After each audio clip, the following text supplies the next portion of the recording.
On the morning of January 28, 2026, a routine charter flight descending over Baramati, Maharashtra, abruptly ended in a massive fireball. Within minutes, a private jet carrying 5 people was completely destroyed. This photograph captures Maharashtra's Deputy Chief Minister, Ajit Pawar.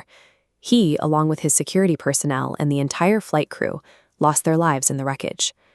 When a tragedy involves a VIP aircraft, public speculation usually rushes in 2 directions.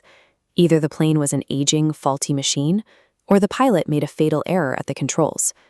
The loss of high-ranking political figures immediately generated intense scrutiny.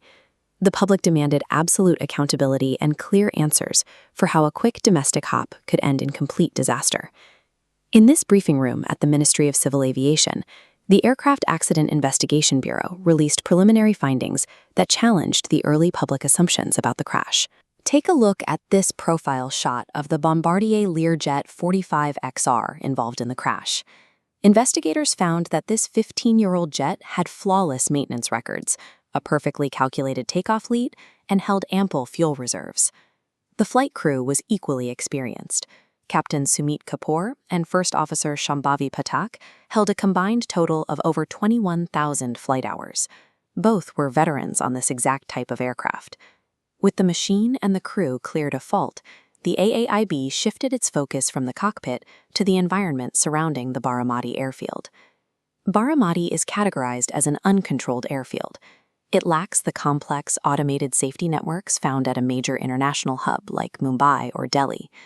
This split-screen diagram illustrates the difference.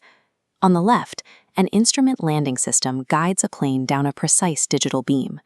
On the right, visual flight rules demand that pilots physically see the ground and the runway to survive the approach.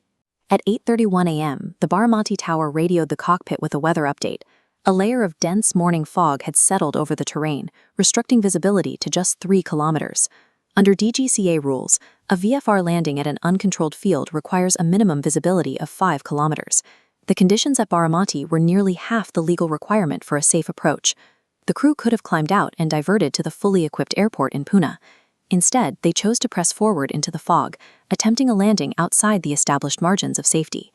By 8:36 a.m., the pilots descended enough to see the ground, but the runway remained hidden in the mist.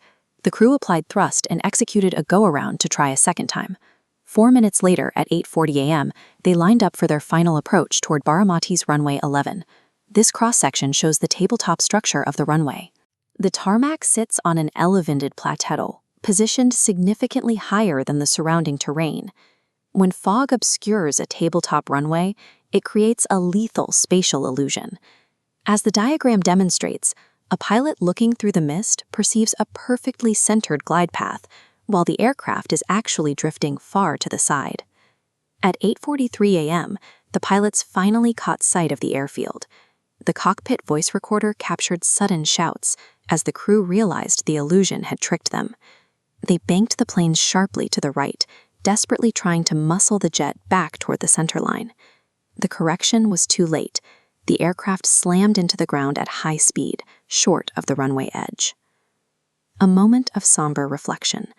Challenging geography and thick fog had combined to create a lethal distortion, stripping away the crew's ability to trust their own senses. As this image of the local municipal sign suggests, the Baramati airfield lacked specialized emergency services. It had no dedicated aviation fire and rescue teams stationed on site. Authorities had to call in standard municipal fire trucks from the town. By the time they arrived, the fuel-fed fire was uncontrollable, extinguishing any possibility of a rescue. Investigation revealed further gaps in the ground infrastructure.